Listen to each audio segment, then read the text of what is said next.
I remember the night we sat across from each other, the clinking of forks the loudest sound in the room. His gaze was fixed on his plate, mine on the window, anywhere but on each other. It wasn't anger, it was far worse.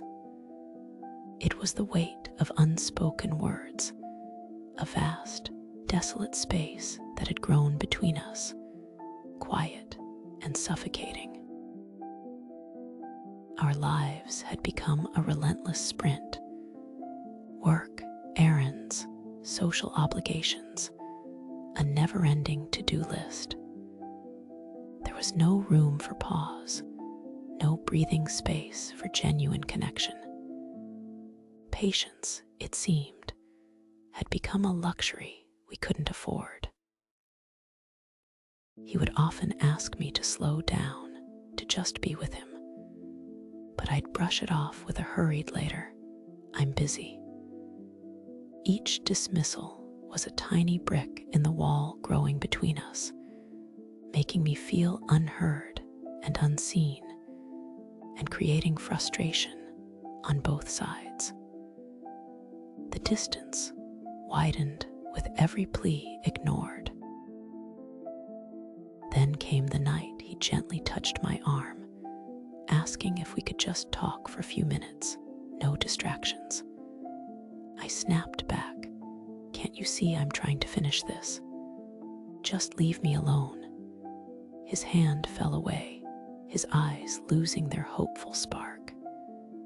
In that moment, I saw the true human cost, the pain I was inflicting, the erosion of our bond, and the growing chasm I was creating.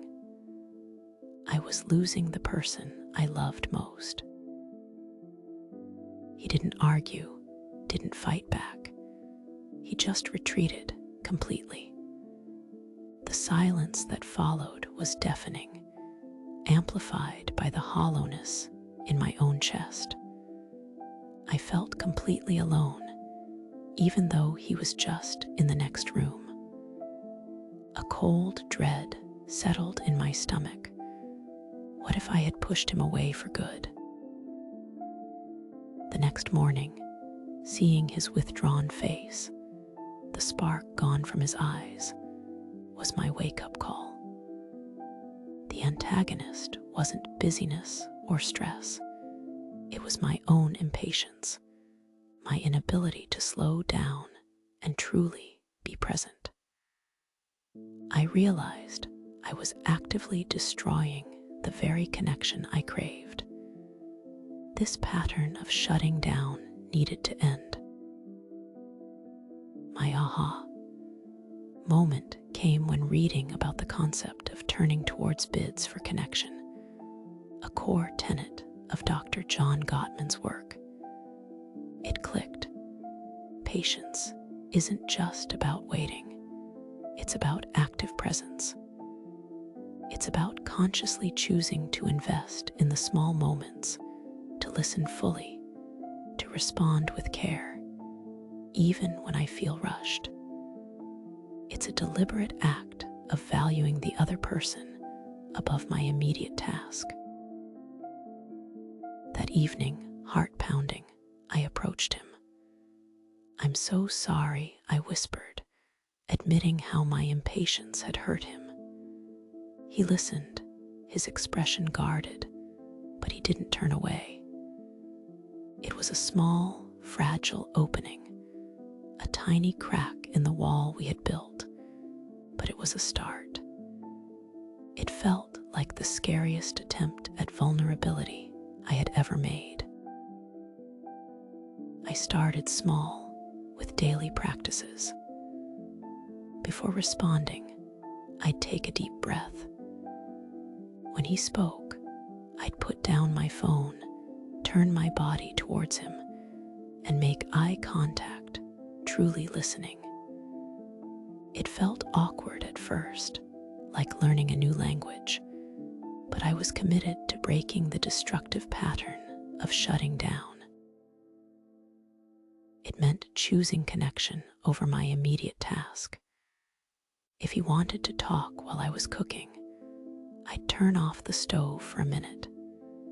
If he needed comfort, I'd put my work aside. These small, consistent acts, born of a newfound patience, slowly began to rebuild the trust and connection that impatience had eroded. Each small victory was a reinforcement of the core insight. Of course, old habits didn't die easily. There were moments of frustration, moments I wanted to snap back or rush away. But I learned to recognize the pattern, to pause, to remember the human cost, and gently correct myself. It was an ongoing process, a dance of intentionality and forgiveness. With patience came the incredible gift of truly listening. I started hearing not just his words, but the feelings beneath them, his fears, his hopes.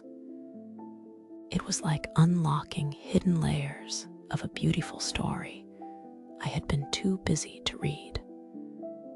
My empathy grew, and so did our understanding of each other.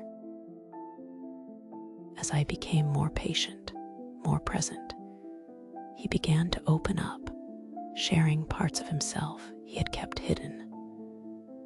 Our conversations deepened, moving beyond surface-level updates to genuine exchanges of thoughts and emotions. This reciprocal vulnerability allowed our intimacy to blossom anew, turning distance into deep connection. We learned the art of slowing down together. Dinners became opportunities for long, meaningful conversations. Walks became chances to simply be hand in hand, enjoying the quiet companionship. The frantic rush of life began to recede, replaced by a deliberate calm, a conscious cultivation of connection. We were no longer constantly miscommunicating. We were truly understanding each other. Our home, once a place often filled with unspoken tension, transformed into a haven of peace and emotional safety. It became a sanctuary where we both felt seen, heard, and deeply valued. The walls we built were gone, replaced by healthy expression and deepening mutual respect. Patience, I discovered, wasn't just a virtue, it was a superpower. It became the bedrock upon which our renewed relationship was built, a quiet strength that allowed us to navigate life's inevitable challenges with grace and unwavering emotional support for each other. We had achieved genuine connection. Now, when he reaches for my hand, I don't just hold it, I feel the warmth. I return the squeeze, I am present. Our conversations are no longer fragmented by my distractions, but are rich with understanding and empathy. Our love, once dying under the weight of my impatience, is now vibrant and truly alive. Our connection is healthy and strong. I realize now that my past impatience kept me on the surface, preventing me from truly seeing him, from understanding the beautiful depths of his soul.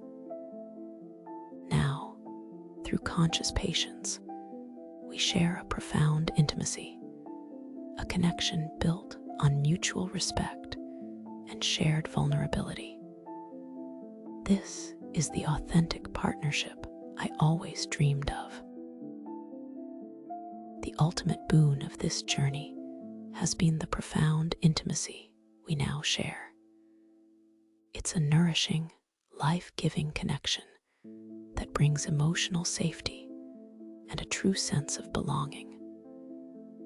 Our love, once on the brink, has been reborn stronger and more vibrant than I ever imagined possible.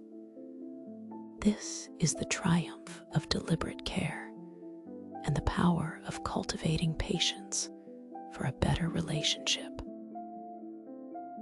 If you find yourself in the frantic rush of life, remember the power of patience. Choose presence over speed. Embrace the small, quiet moments. Take that deep breath. Your relationships and your heart will thank you.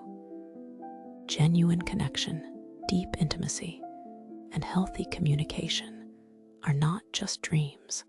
They are within your reach, waiting for you to slow down and truly see.